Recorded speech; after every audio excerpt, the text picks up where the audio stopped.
بسم الله الرحمن الرحیم الاربعین فی خواص الكتاب المبین 40 فی خواص الكتاب المبین کا سبق نمبر 7 ہے۔ محترم حضرات، یا سے حدیث نمبر 7 شروع ہو رہی ہے۔ قال اخبرنا الشیخ عزیز زبیدی عن احمد اللہ بن امیر یا عن احمد اللہ بن امیر الدہلوی، یا سے سند جا رہی ہے آگے تک۔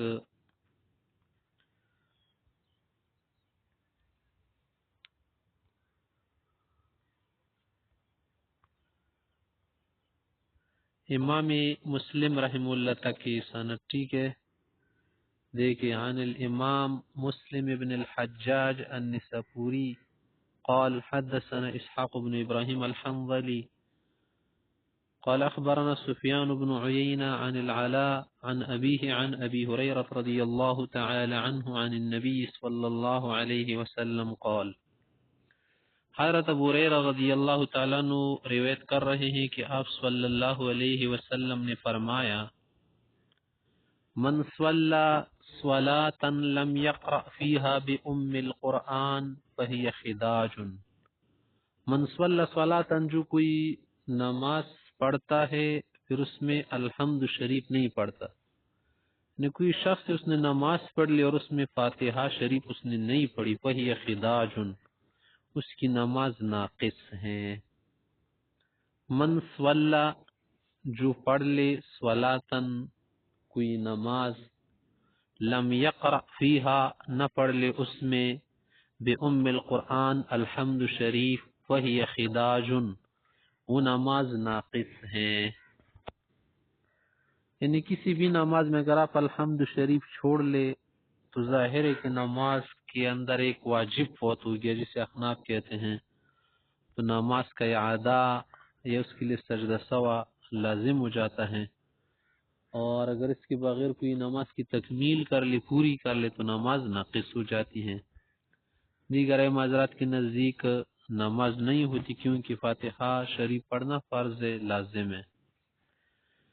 پھر آگے فرمایا کہ جو الفاظ ہیں نا کہ نماز پڑھ لے اس میں الحمد نہ پڑھ لے نماز ناقص ہو جاتی ہے، 3 بار فرمایا، ثلاثا غیر تمام، نماز اس کی ناقص ہے۔ فقیل لابی ہریرہ رضی اللہ عنہ، کسی نے ابو ہریرہ سے پوچھا کہ دیکھیں یہاں پر تو بات یہ آ رہی کہ الحمد اگر کسی نے نہیں پڑھ لی نماز میں تو نماز نہیں ہوتی۔ اِنَّا نَكُونُ وَرَاءَ الْإِمَامِ، ہم تو امام کے پیچھے ہوتے بعض اوقات، یعنی ہم جب جماعت کے ساتھ نماز پڑھتے تو اس وقت کیا کرے کہ امام کے پیچھے ہم نماز میں الحمد شریف پڑھ لے۔ فقال، فرمائے، اقرأ بها فی نفسک، دل میں اسے پڑھو، فی نفسک یعنی نفس کے اندر، نفس کسے کہتے ہیں؟ دل کو کہتے ہیں، جسے عام معنی اس کا کیا جاتا ہے اقرأ بها، اس الحمد کو پڑھو، اس فاتحہ کو پڑھ لو، فی نفس کا، کس میں؟ دل میں پڑھ لو۔ ایک معنی تو اس کا ہی لیا جاتا ہے۔ ویسے تو نماز کے لیے ضروری ہے کہ آپ منہ سے پڑھ لیں، کیونکہ ظاہر ہے کہ اگر آپ دل میں پوری نماز پڑھ لیں گے یا تلاوت کریں گے، اس کا دیکھنا وغیرہ تو الگ ثواب ہے قرآن کریم کا، لیکن نماز کے لیے تو ظاہر ہے کہ آپ ہونٹوں کو ہلائے، زبان کو ہلائے، زبان کو ہلائے بغیر، ہونٹوں کو ہلائے بغیر، پھر تو الفاظ ادا نہیں ہوتے نا، کیونکہ الفاظ ادائیگی کے لیے ضروری ہے، اگرچہ آپ آہستہ بولے، دھیمے بولے، دھیرے بولے، یا کسی بھی طرح سے بہت ہی خفیہ طور پر بولے، لیکن زبان تو مختلف جگہوں سے لگتی ہے نا، ہمارے مخارج ہیں، جو الفاظ ادا ہوتے ہیں، حروف ادا ہوتے ہیں، ان میں تو مخرج، زبان وغیرہ کا استعمال ہوتا ہے، تو پھر کیسے آپ جو ہے کسی حرف کو ادا کریں گے؟ ذکر 2 طرح ہے، ایک ذکر قلبی ہے، دل میں ذکر کرنا، اللہ کو یاد کرنا، وہ بالکل حدیث میں وارد ہے، اس کو کہتے ہیں ذکر قلبی، اس کا الگ اجر ہے، اور ایک ہے ذکر لسانی، کہ آپ زبان سے اللہ کو یاد کرے، زبان کو تر رکھے، اس میں ظاہر زبان کا استعمال ہوتا ہے، اور ایک ہوتا ہے ذکر جسمی، لیکن یہ تو ایک خاص قسم نہیں ہے، لیکن جسم سے آپ کسی عبادت کو کر لی بھی اللہ کا ایک شکریہ ہے، اللہ کی یاد ہے۔ لیکن نماز میں ایسا نہیں ہے، نماز اور تلاوت میں کہ آپ دل میں تلاوت کریں یا نماز دل میں پڑھ لیں۔ اس لیے ہمارے احناف حضرات کے نزدیک اس کا مقصد کیا ہے اقرأ بہا. ہاں اگر امام کے پاس ہوتے اور تو الگ بات ہے، لیکن اگر اکیلے ہیں تو پھر پڑھ لیا کرے. اقرأ بہا، پڑھ لیا کرے الحمد کو فی نفس کا، اکیلے میں. فی نفس کا معنی یعنی اکیلے میں. فإني سمعت رسول اللہ صلی اللہ علیہ وسلم یقول، میں نے پیغمبر صلی اللہ علیہ وسلم کو فرماتی ہوئی سنا تھا. فإنی یقینا میں نے سمعت سنا تھا رسول اللہ صلی اللہ علیہ وسلم آپ علیہ السلام کو یقول فرما رہے تھے. کیا فرما رہے تھے؟ حدیث قدسی ہے. آگے حدیث قدسی کا کیا مقصد ہے محترم حضرات؟ کہ جب اس میں پیغمبر علیہ السلام کو یہ بات بتائی کہ اللہ تعالیٰ نے ایسا فرمایا ہے، پھر اس کو حدیث قدسی کہتے ہیں. قال اللہ تعالی، اللہ تعالیٰ فرماتے ہیں، قسمت الصلاۃ، میں نے نماز تقسیم کی ہے، بینی و بین عبدی، میرے بیچ اور بندے کے بیچ. یعنی نماز کو میں نے تقسیم کیا ہے میرے اور بندے کے بیچ. نصفین، دو آدھا، یعنی آدھا آدھا کیا کر دیا ہے. نماز آدھی جو ہے میرے بندے کے لیے ہے اور آدھی میرے لیے ہے. وَلِعَبْدِ مَا سَأَلْ، اور میرے بندے کے لیے وہی ہوگا جو وہ مانگے گا. وَلِعَبْدِ، اور میرے بندے کے لیے وہی کچھ ہوگا. ما سأل یعنی ما سأل، جو وہ مانگے گا، جو مجھ سے طلب کرے گا، دعا کرے گا. فَإِذَا قَالَ الْعَبْدُ، جب بندہ پڑھتا ہے الحمد للہ رب العالمین، جب یہ آیت پڑھ لیتا ہے، قال اللہ تعالی، تو اللہ جواب میں فرماتے ہیں، حمدنی عبدی، میرے بندے نے میری تعریف کی. حمدنی عبدی، میرے بندے نے میری تعریف کی. وَإِذَا قال، جب بندہ کہتا ہے نماز میں الرحمن الرحیم، الرحمن الرحیم، قال اللہ تعالی، اللہ تعالی فرماتے ہیں، اثنا علی عبدی، میرے بندے نے میری ثنا کی. اثنا علی عبدی، میرے بندے نے میری ثنا کی. ثنا صفت کو بولتے ہیں، ستائش کی میری. اثنا ستائش کی، علیہ میری اوپر یعنی میری، عبدی میرے بندے نے. وَإِذَا قال، جب بندہ نماز میں پڑھتے مالک یوم الدین، قال، تو اللہ تعالیٰ فرماتے ہیں، مجدنی عبدی، میرے بندے نے میری بزرگی بیان کی. بزرگی کسے کہتے؟ بڑائی کو کہتے نا. اللہ بزرگ است، اللہ بہت بڑے یعنی سب سے بڑے ہیں.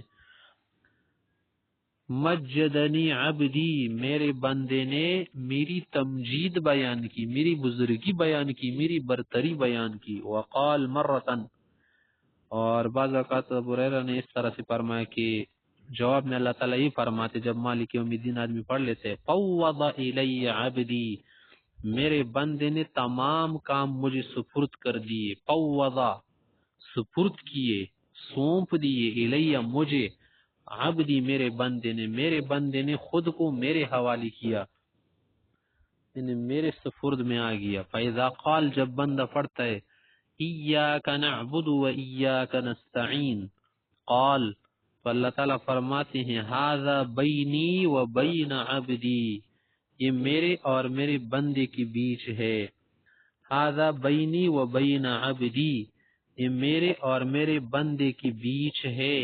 وَلِعَبْدِ مَا سَأَلْ، اور میرے بندے کے لیے وہی کچھ ہوگا جو وہ مانگے گا. مانا میرے صرف نصرت مانگ رہے ہیں نا. ایاک نعبد، ہم خالص آپ کی عبادت کرتے ہیں. وَإِيَّاكَ نَسْتَعِينُ، اور خالص آپ ہی سے مدد مانگتے ہیں. فَإِذَا قال، جب بندہ اللہ تعالیٰ کی ثنا و صفت سے فارغ ہو جاتا ہے، اللہ تعالیٰ سے آگے سیدھا راستہ مانگتا ہے، اہدنا الصراط المستقیم، دکھائے ہمیں سیدھا راستہ. اہدنا، دکھائے ہمیں، اہدے دکھائے، نا ہمیں، الصراط المستقیم سیدھا راستہ. وہ کون سا سیدھا راستہ ہے؟ یعنی کون سا والا سیدھا راستہ ہے جس کو آپ سیدھا راستہ بول دے؟ صراط الذین انعمت علیہم، راستہ ان لوگوں کا جن پر آپ نے انعام فرمایا. صراط الذین، راستہ ان لوگوں کا، ان کا، انعمت علیہم، جن پر آپ نے انعام فرمایا ہے، جن کو آپ کی نوازش ملی، جو کہ انبیاء کرام ہیں، صدیقین ہیں، شہداء، صالحین. غیر المغضوب علیہم ولا الضالین، نہ کہ راستہ ان لوگوں کا، غیر من نہ کہ راستہ ان لوگوں کا، المغضوب علیہم جن پر غصہ کیا گیا ہے، قہر کیا گیا ہے، قہر نازل ہو گیا ہے، وہ کون ہے؟ یہود، مغضوب علیہم یہود کو بولتے، ولا الضالین اور نہ نصارى عیسائی، کیونکہ گمراہ ہو گئے، بھٹک گئے راستے سے۔ تو دیکھیے جب بندہ یہ پڑھ لیتا نا کہ پروردگار ہمیں سیدھا راستہ دکھائے، وہ راستہ جو کہ انعام یافتہ لوگوں کا ہے، نہ کہ ان لوگ کا جن پر غضب قہر نازل ہو اور جو کہ گمراہ ہو گئے۔ تو جب یہ پڑھ لیتے قول تو اللہ تعالیٰ فرماتے ہیں ھذا لعبدی، یہ خالص میرے بندی کے لیے ہیں، کیونکہ اس میں تو اللہ تعالیٰ کے لیے کوئی بات نہیں ہے نا، اللہ تعالیٰ سے صرف طلب کرنا ہے کہ کسی چیز کو مانگنا ہے، تو اللہ فرماتے ھذا لعبدی، یہ تو یہی چیز ہے نا میرے بندی کے لیے، ولعبدی ما سأل، اور میرے بندی کے لیے وہی ہو گیا جو اس نے مانگ لیا، طلب کیا، مانا میں اسے سیدھا راستہ دکھاؤں گا۔ یہاں تک ترجمہ ہو گیا محترم حضرات الحمد شریف کا، اور جو اللہ تعالیٰ انسان کو سنتے ہیں نماز میں، جب انسان نماز پڑھتا ہے نا تو اللہ تعالیٰ کی توجہ اس کی طرف رحمت متوجہ ہو جاتی ہیں، تو اس طرح سے ایک تجلیات والا منظر ہوتا ہے۔ آگے محترم حضرات کچھ علمی بات اس کے ساتھ وہ بھی ہم پڑھ لیتے ہیں۔